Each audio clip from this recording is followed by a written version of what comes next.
They're wonky, but they work. My name's Guy Kestevan, and for nearly 25 years I've been a professional bike and kit tester, and today is my live ride review on the Coefficient Wave AR bar. So this is the AR bar, the kind of adventure all-rounder bar. Still very lightweight, 204 grams in this 44 centimetre width. It's expensive, 260 quid in the UK, and it's relatively compact in sort of conventional terms.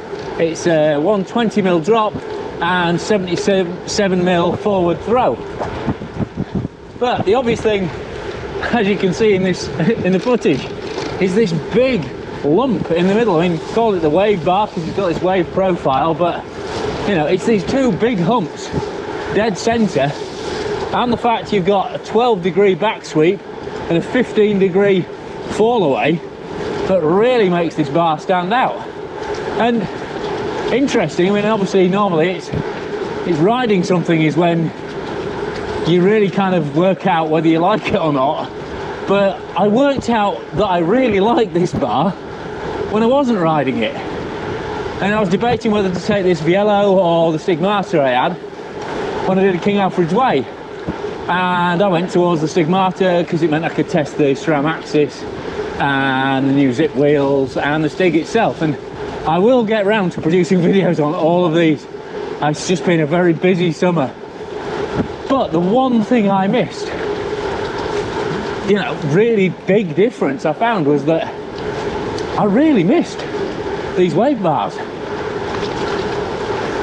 Because I just found on a flat bar, you know, I really wanted that position. I really missed it. I mean, these humps vary. I mean, they could vary in diameter from 37mm to 30mm, depending what size of bar you get. So these are the most pronounced of the little puppies' heads. I mean, I think that's what I described them as in my review on Cycling News. But that position is just brilliant, and also it genuinely does bring your arms in. You know, Coefficient say there's an Aero game with them. I'm not, you know, I've tried testing that with a power meter and I'm not massively convinced, but you know, they do definitely turn your elbows in, but they do lift you up a bit, obviously. So it swings and roundabouts, I reckon, on that one.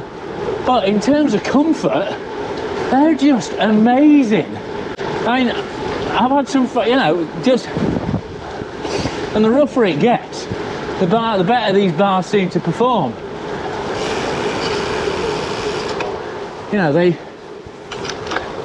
offer a really good kind of rouleur position when you're trying to get the torque down on a little, or a long pull like that. You know, they feel great in that kind of elbows down and in, domestique solo brake style. But they also cruise really nicely when you relax. You know, if you sit up on them, it's just the way they rotate the wrists back in. Just feels really, really natural. And not having them, even though that's, you know, obviously what I'm used to, felt really unnatural. Because it's such a wide diameter in the centre of the bar there, they can make them really, really light, you know, 204 grams. But I have proper hammered these in a proper mountain bike style. And so far, not a single issue. And that wider, thinner wall construction, the way it tapers away, does seem to damp trail shock really, really well. I mean, obviously that'll work on a road bike, but on a gravel bike like this, or an all-road bike, whatever you want to call them, adventure bike, it's particularly welcome. So, you know, there is, yeah, I'm sold. I mean, I'll be honest, I'm not a massive fan of the looks, but in terms of function, in terms of performance, I'm really, really sold on them for comfort. But as you might expect from such a different looking piece of kit, there are some issues to get around. I mean, taping them is an absolute fight. That extra nub over the top means they take a lot of tape, so it took me about 3 times to wrap them up properly. And I mean, they are internally routed, so, and they come with the feed pipes through them, so That's not an issue. But, you know, they're restricted in size as well at the moment. I wish they did a wider bar. This 44 is the widest they currently do. And it'd be really nice to get like a 46 or a 48 to get some extra leverage in there, because they have got a slight flare. They've got a 4-degree flare, but that's not really much. And also they do make the position between the tops here and the hoods feel much more different than it would do on a normal bar setup. So it's a much more pronounced kind of forward and down feel now on the hoods compared to being on the top. Or, you know, it's a more upright and comfortable feel, depending on how you want to describe it. Thank you very much.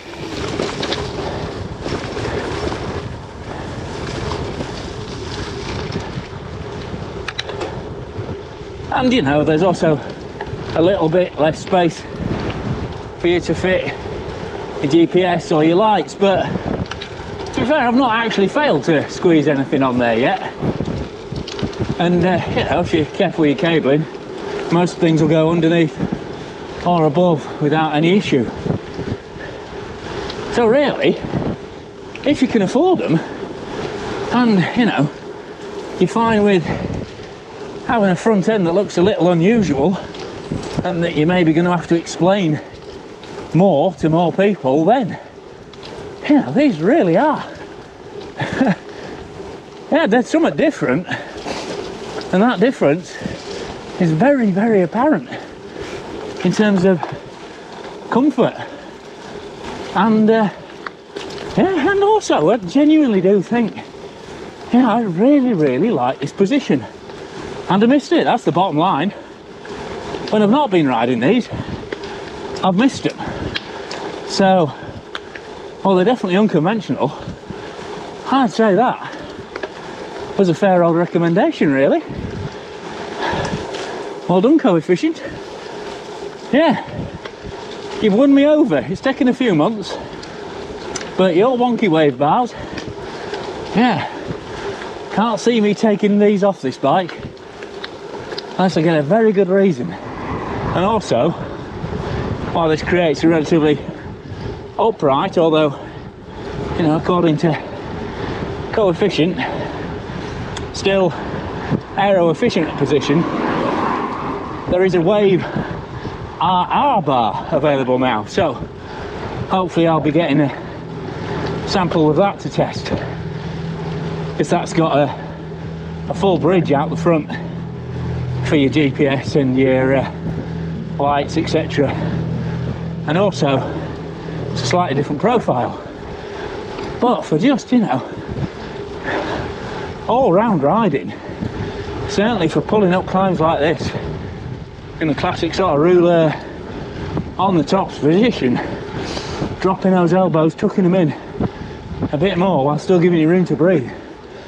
This is just, you know, it might look wonky, but it absolutely works. Well, it works for me anyway, and I can certainly recommend you giving it a try. So, sorry it's taken me so long to get round to reviewing these bars, but it's been a busy old summer between sort of world-ending bugs, books, broken legs, websites, and all sorts of stuff. But as I say, it's kind of not riding this that has made me realise how much I've really enjoyed riding it. But anyway, thanks for watching, thanks for sharing, thanks for subscribing, thanks to Coefficient for sending me the bar in for test. Certainly been an interesting process where I've had to swallow a little bit of pride and preconception and finally accept I really, really like the way this bar rides, and really keen to get on the RR version. So if you like what I'm doing, please consider joining these fine folks whose names are scrolling up on screen at the moment, who contribute a small monthly donation towards the channel as my Patreon subscribers, and that pays for sort of, well, unsponsored videos like this, really, the time to make them, the time to edit them, and just generally helps the channel grow. So if you like what I'm doing with the channel and my testing and the features on here, please consider joining them. But for now, I'm Guy Kesteven on Guy Case TV, live ride reviewing the Wave Concepts AR bar. And I really like this GoPro 9 because it lets me look at the screen while I can point to things in the background. So, whoa, next level tech achieved. Cheers.